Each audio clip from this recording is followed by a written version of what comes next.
एक गांव में विद्या नाम की अनाथ लड़की रहती थी। उसके माता पिता बचपन में ही गुजर गए। इसके बाद उसने खुद को अपने आप संभाला। विद्या देखने में बहुत ही सुंदर थी, इसलिए गांव के कुछ लड़के उसे परेशान भी करते थे। पर वो इन सारी परेशानियों का सामना करते हुए अपना जीवन गुजार रही थी। वहीं गांव की औरतें उसे मनहूस कहती थी। एक दिन विद्या कुएं पर पानी भरने गई। तभी वहां पानी भर रही औरतों ने विद्या को देखा तो कहा, अरे देखो देखो, गांव की मनहूस पानी भरने आ गई। अपने माँ बाप को बचपन में खा गई, अब लगता है इस कुएं को भी सुखाएगी, तभी यहाँ पानी भरने आई है। अरे हमने तो बहुत बार मुखिया से कहा कि इसे गांव से बाहर निकाल दो, पर मुखिया इसे गांव से बाहर नहीं निकालता। मुझे तो ऐसा लगता है मुखिया के साथ इसका चक्कर चल रहा है, इसलिए। विद्या ने यह सब सुना तो उससे रहा नहीं गया। उसने उन औरतों से कहा, ये आप लोग क्या कह रहे हैं? मैं आपकी बेटी की उम्र की हूँ, फिर भी। उन औरतों ने कहा, बेटी की उम्र की भले ही है, पर तू बेटी नहीं है हमारी।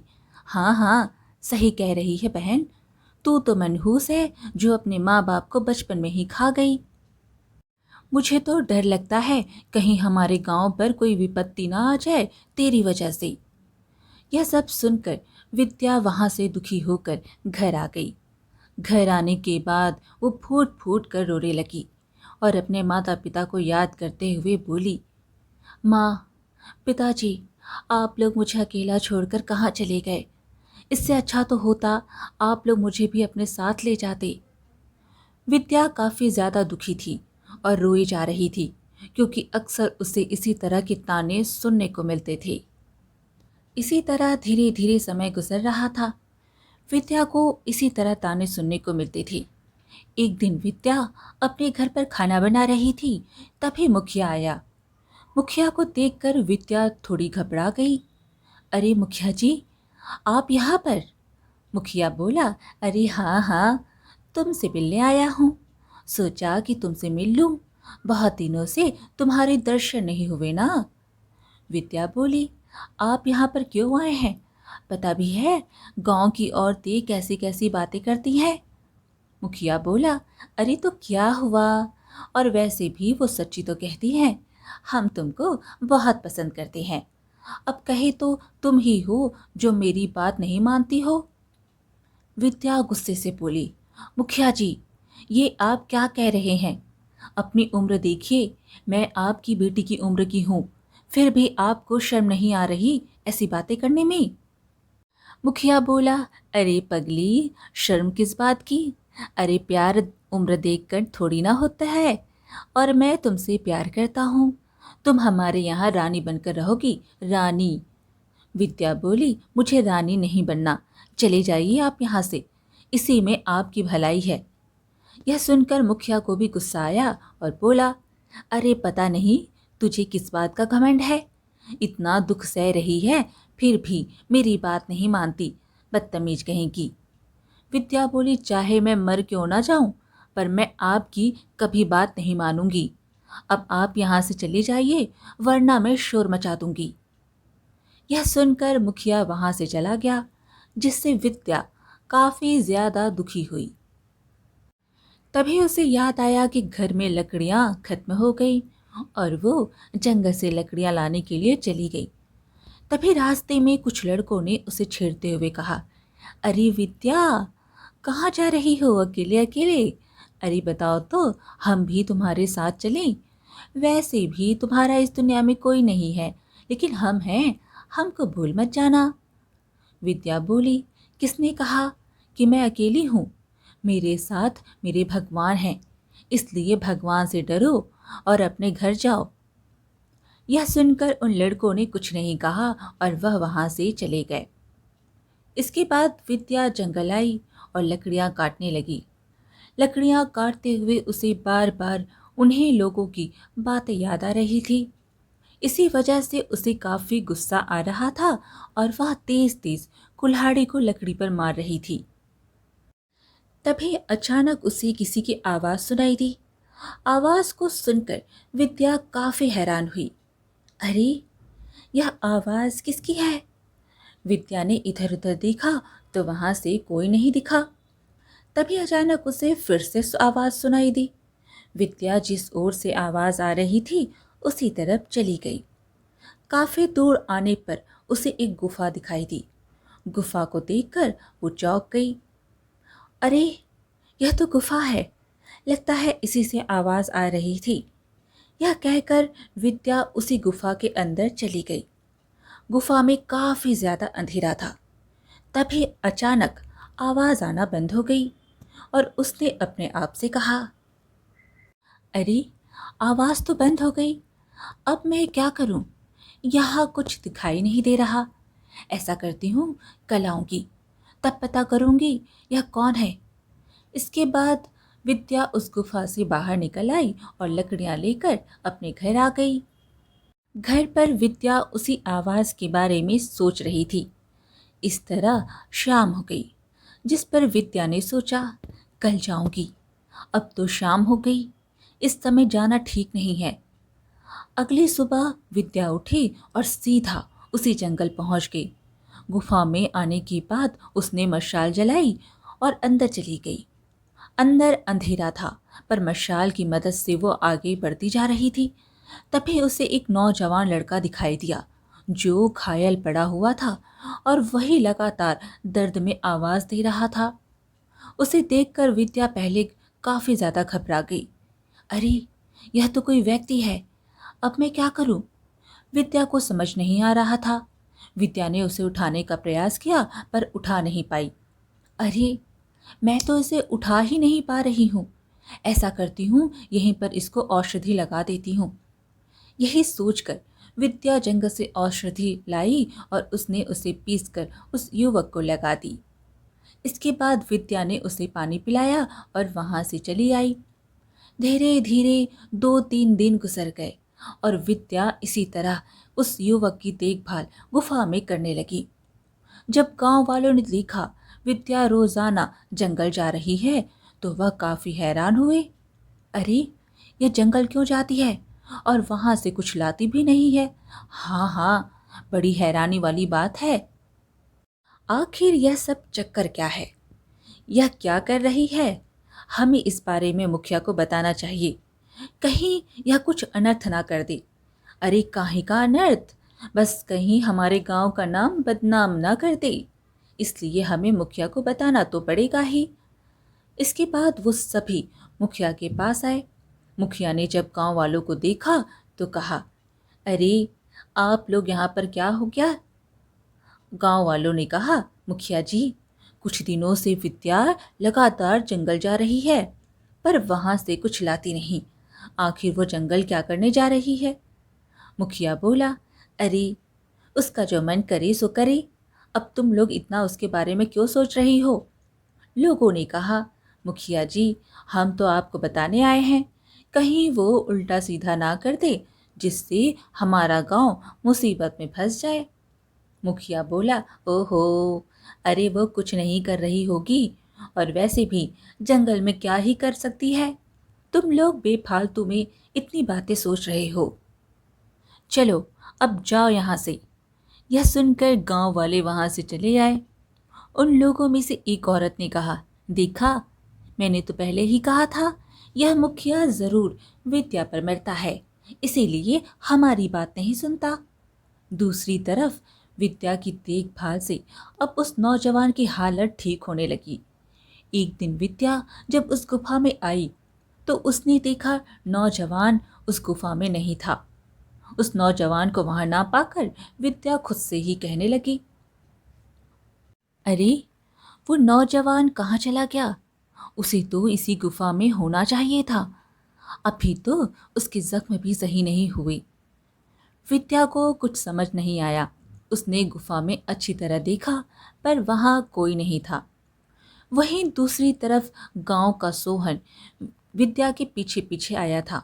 उसने जब विद्या की बात सुनी तो वहां से सीधा गांव आ गया और गांव वालों से कहने लगा, अरे सुनो गांव वालों, सुनो, अरे वो तो वहां पर किसी लड़के से मिलने जाती है। गांव वाले आपस में बातें बनाने लगे और फिर से मुखिया के पास पहुंचे। मुखिया जी, विद्या जंगल में किसी लड़के से मिलती है। मुखिया भड़क गया और कहने लगा, क्या बात कर रहे हो? लोगों ने कहा, हाँ हाँ, सोहन ने अपनी आंखों से देखा है। मुखिया ने सोहन से पूछा, क्यों रे सोहन, ये लोग क्या कह रहे हैं? सोहन बोला, हाँ हाँ, सच कह रहे हैं मुखिया जी। वो किसी लड़के से मिलने जाती है। आज जब वो लड़का आया नहीं तो वो काफी ज्यादा परेशान हो रही थी। मुखिया अब गुस्से से तिलमिला उठा और बोला, आने दो उस विद्या को, उसे तो अब मैं बताऊंगा। वहीं दूसरी तरफ काफी देर हो गई, पर अभी तक विद्या को वो नौजवान नहीं मिला, तो वो भी अपने घर आ गई। विद्या ने देखा मुखिया सहित सभी गांव वाले उसके घर के बाहर खड़े हैं। विद्या को देखते ही मुखिया ने कहा, क्यों रे विद्या, कहाँ गई थी? किससे मिलने के लिए गई थी?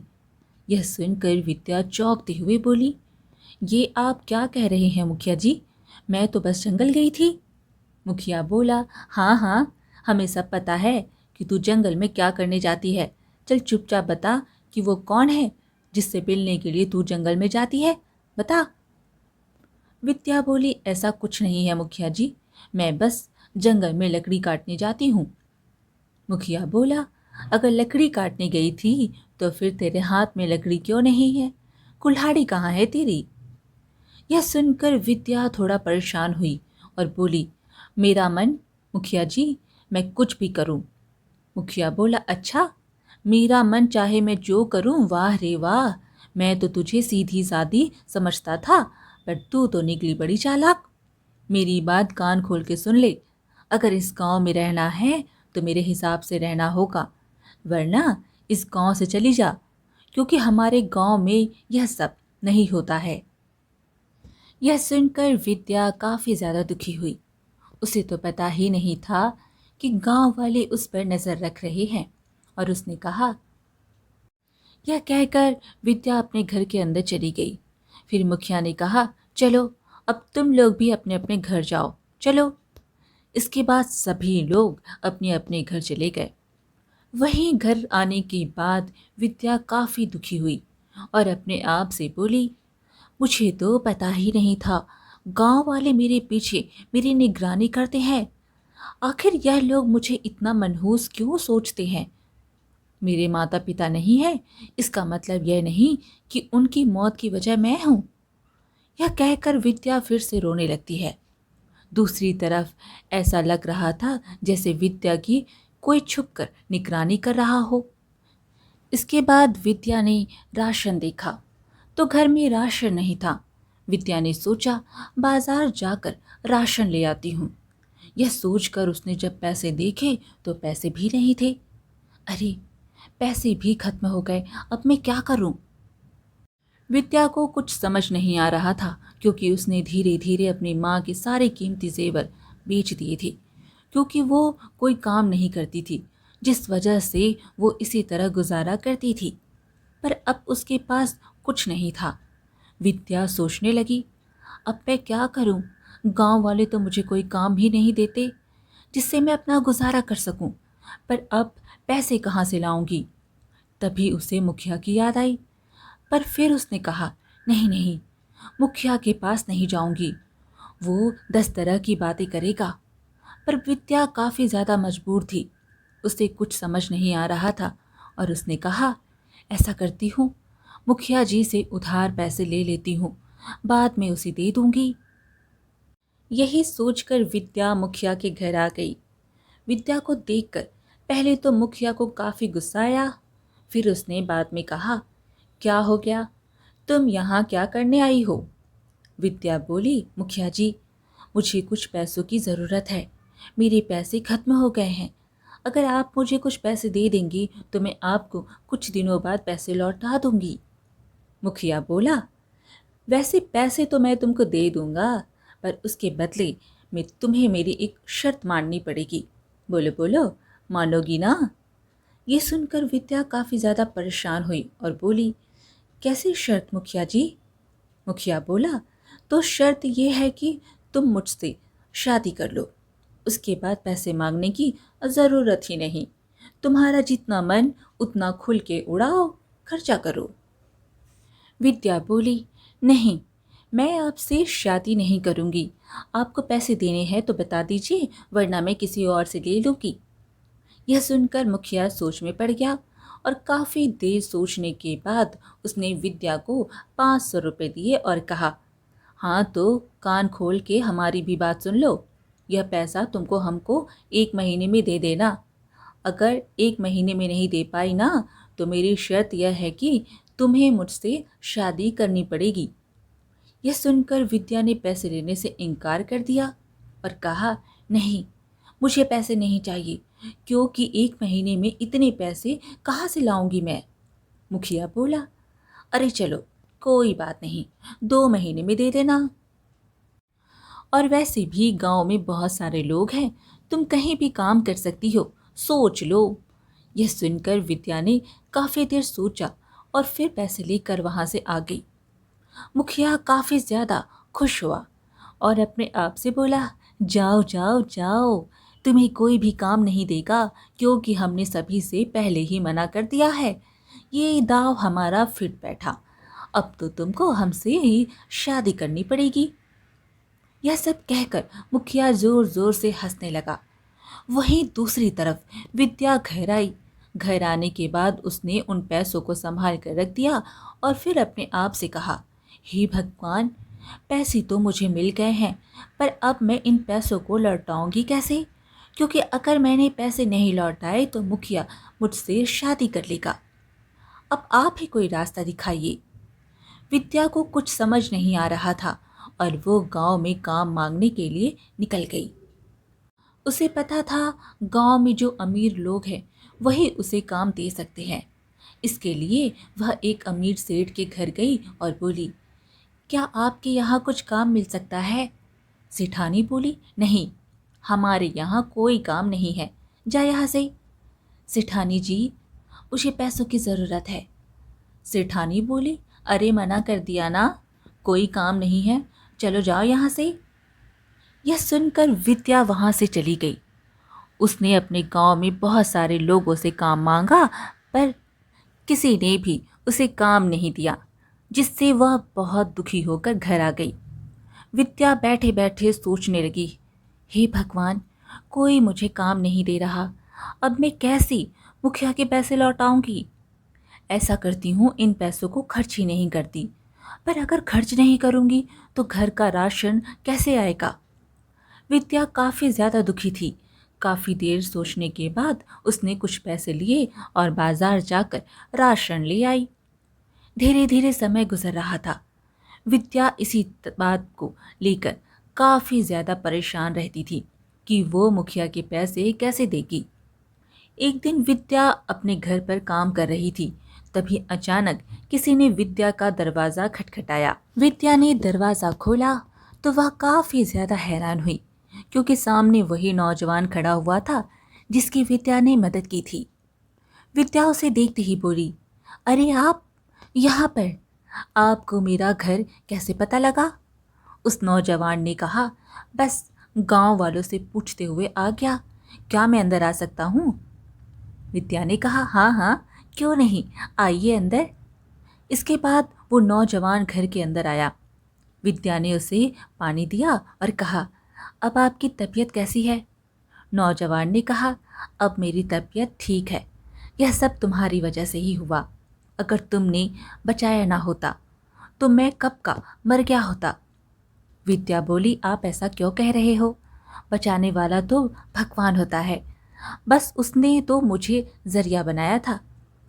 विद्या की ऐसी बातें सुनकर वो नौजवान काफ़ी खुश हुआ और फिर कहा, वैसे तुम्हारे घर में और कोई नहीं है क्या?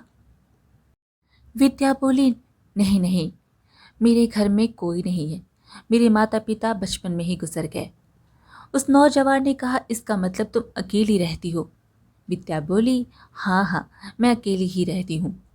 अचानक विद्या के घर आए आदमी को देखकर गांव वाले काफ़ी हैरान हुए और बातें बनाने लगे। अरे, इसके घर कौन आ गया?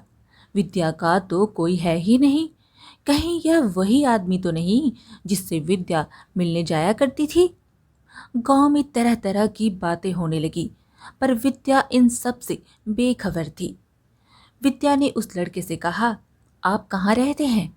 लड़के ने कहा, मेरा भी इस दुनिया में अब कोई नहीं है, मैं भी बस इधर उधर भटकता रहता हूँ, कोई काम मिल जाए तो कर लेता हूँ। यह सुनकर विद्या को एहसास हुआ कि वो भी काफी ज्यादा परेशान था, क्योंकि विद्या को पता था जिसका कोई नहीं होता उसके साथ दुनिया वाले कैसा व्यवहार करते हैं। फिर नौजवान लड़के ने कहा, क्या आज रात मैं तुम्हारे घर पर रह सकता हूँ, क्योंकि मेरे पास रुकने की और कोई जगह नहीं है। यह सुनकर विद्या थोड़ा परेशान हुई, क्योंकि उसे गांव वालों का डर था, पर फिर उसने कहा, हाँ हाँ क्यों नहीं, ठीक है। नौजवान लड़के ने कहा, लेकिन तुमको क्या हुआ है? मतलब तुम थोड़ी सी परेशान लग रही हो, क्या बात है? विद्या बोली, कुछ नहीं, आप आराम से यहाँ पर रहिए।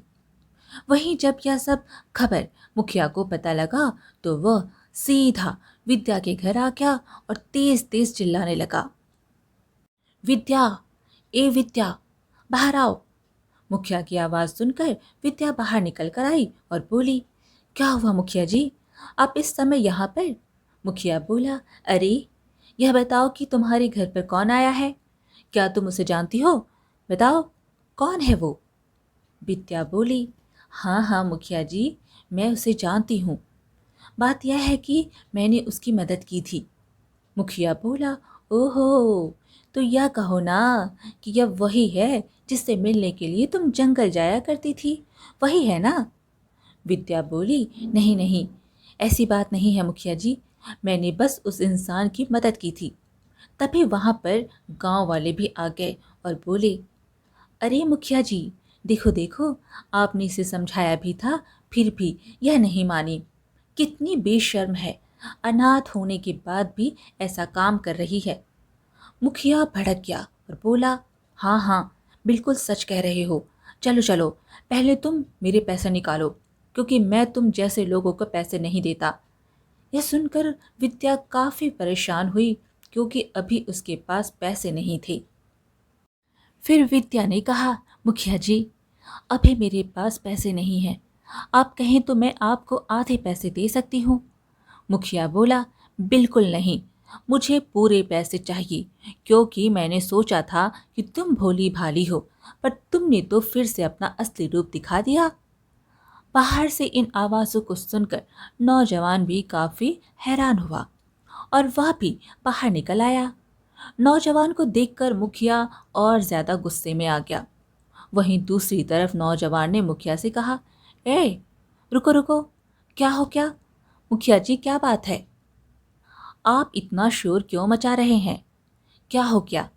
मुखिया बोला, अरे तुम कौन हो और क्या संबंध है तुम्हारा इस विद्या के साथ में, क्यों तुम इसके घर पर आए हो, यह बताओ। नौजवान बोला, मैं तो बस इनसे मिलने आया था, इन्होंने मेरी जान बचाई थी। मुखिया बोला, ओ, मिलने आया था, जान बचाई है? अरे भैया, हमको मूर्ख समझ रखा है क्या? हमको पता है कि तुम्हारा इसके साथ चक्कर चल रहा है। यह सुनकर विद्या काफ़ी ज़्यादा दुखी हुई और बोली, मुखिया जी, आप यह क्या बकवास कर रहे हैं, ऐसा कुछ भी नहीं है।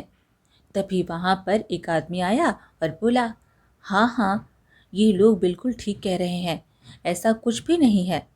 मुखिया ने जब उस आदमी को देखा तो कहा, अरे तुम तो हमारे गांव के ही नहीं हो, तो तुम्हें इनके बारे में कैसे पता होगा, बताओ।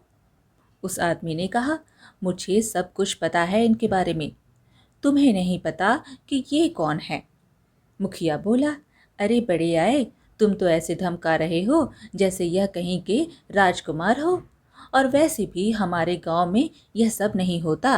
और विद्या, मैं तुमसे कह रहा हूँ, मेरे पैसे दे दो, वरना अंजाम बहुत बुरा होगा। यह सब सुनकर नौजवान को काफ़ी ज़्यादा गुस्सा आ रहा था। वहीं विद्या काफ़ी ज़्यादा दुखी हुई और वह रोने लगी और रोते हुए बोली, मुखिया जी, मैं सच कह रही हूँ, और रही पैसों की बात, तो अभी मेरे पास पैसे नहीं हैं, जब पैसे हो जाएंगे तो मैं दे दूँगी। वैसे भी 2 महीने की बात हुई थी, अभी तो 1 महीना ही गुजरा है। पर मुखिया ने विद्या की एक नहीं मानी। वहीं गांव वाले भी विद्या को बुरा भला कह रहे थे। यह सब देखकर नौजवान को काफी गुस्सा आया और वो गुस्से से बोला, बस शांत हो जाओ, नहीं तो मुझसे बुरा कोई नहीं होगा, बहुत हो गया। तभी नौजवान ने उस आदमी को इशारा किया और वो वहां से चला गया। जिस पर मुखिया ने कहा, ए लड़के, क्या कर लेगा तू? अगर तुझे इतना ही दर्द हो रहा है तो ला, तू वापस कर मेरे पैसे, तू दे देना, दे, निकाल। नौजवान ने कहा, अगर ऐसी बात है तो फिर ठीक है। यह कहकर नौजवान ने 500 रुपये निकाले और मुखिया को देते हुए कहा, ये ले, पकड़ अपने पैसे और चुपचाप यहाँ से अब निकल जा, निकलो यहाँ से। यह सब देखकर विद्या काफी ज्यादा हैरान हुई और बोली, नहीं, मैं आपसे पैसे नहीं ले सकती। नौजवान ने कहा, क्यों नहीं ले सकती, तुम यह बताओ। अरे भाई, तुमने मेरी जान बचाई, यही सोच लो कि मेरी जान बचाने की कीमत है बस। विद्या बोली, नहीं नहीं, यह आप क्या कह रहे हैं? मैं भला जान बचाने के लिए पैसे कैसे ले सकती हूँ?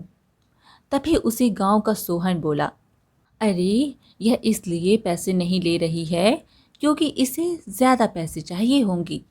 तुम्हें नहीं पता लड़के, यह बहुत ही मनहूस और बेशर्म लड़की है। तुम तो इसके जाल में फंस गए। यह बचपन से ही अनाथ है और इसने जब अपने माँ बाप को नहीं छोड़ा तो यह तुम्हें क्या छोड़ेगी? तुम्हारी भलाई इसी में है कि इसे छोड़ दो। वहीं मुखिया ने पैसों को लिया और कहा, ठीक है, पैसे तो मिल गए, अब तुम भी यहाँ से चले जाओ। नौजवान ने कहा, बहुत हो गई तुम्हारी नौटंकी, अब नहीं, मैं यहाँ से नहीं जाऊंगा। अब तो मैं विद्या को अपने साथ लेकर जाऊंगा। यह सुनकर विद्या काफी हैरान हुई और बोली, ये आप क्या कह रहे हैं? नौजवान ने बोला, हाँ बिल्कुल, मैं सच कह रहा हूँ। बस कुछ देर रुको, इनको सब पता चल जाएगा कि मैं कौन हूँ। यह सब सुनकर गांव वाले आश्चर्य में पड़ गए। वहीं विद्या काफी ज्यादा दुखी और परेशान थी। उसे कुछ समझ नहीं आ रहा था कि यह नौजवान क्या करने वाला है। तभी वहां पर एक सेना आई और सेना के साथ वही आदमी था जो मंत्री के वेश में था। उसे देखकर मुखिया काफी हैरान होता हुआ बोला, अरे, यह सेना किसकी है? यह तो हमारे महाराज की सेना लग रही है।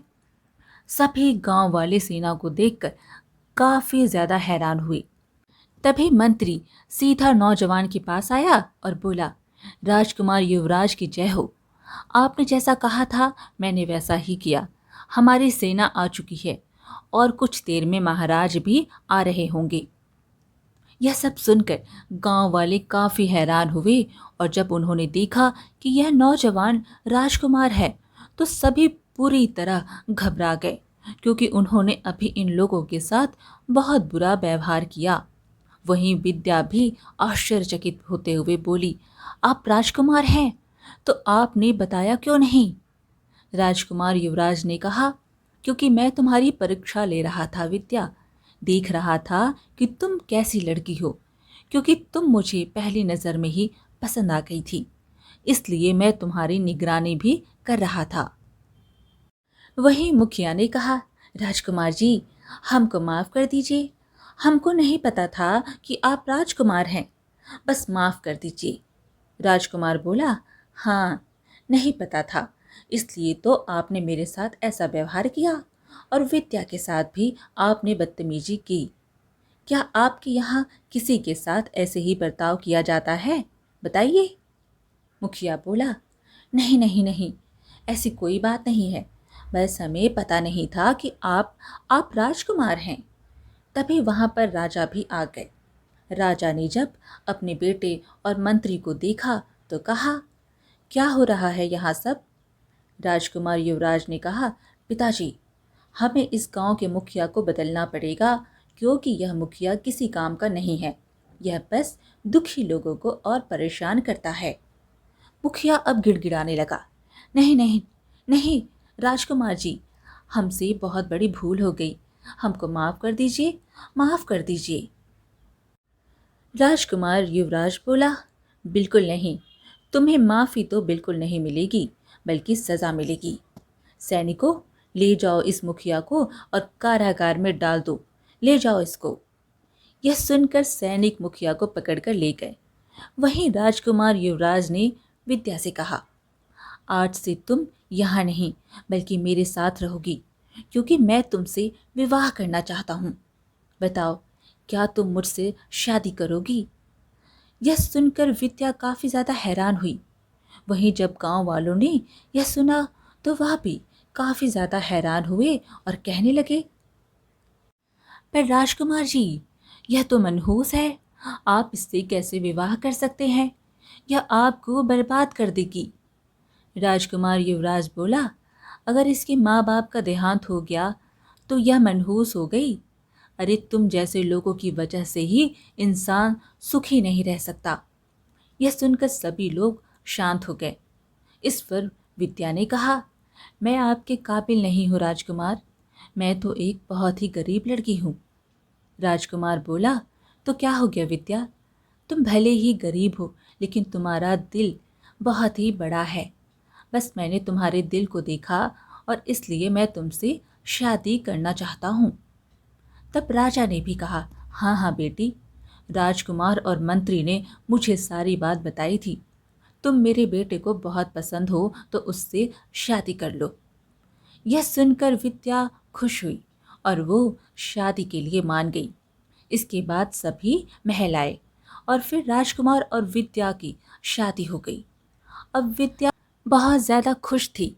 वो अब राजकुमार युवराज की पत्नी यानी कि रानी बन चुकी थी और विद्या का जीवन युवराज के साथ सुखपूर्वक बीतने लगा। आज की कहानी यहीं पर समाप्त हुई। फिर मिलेंगे एक और कहानी के साथ। कहानी पसंद आए तो लाइक शेयर ज़रूर करें और चैनल को सब्सक्राइब करना बिल्कुल ना भूलें। धन्यवाद।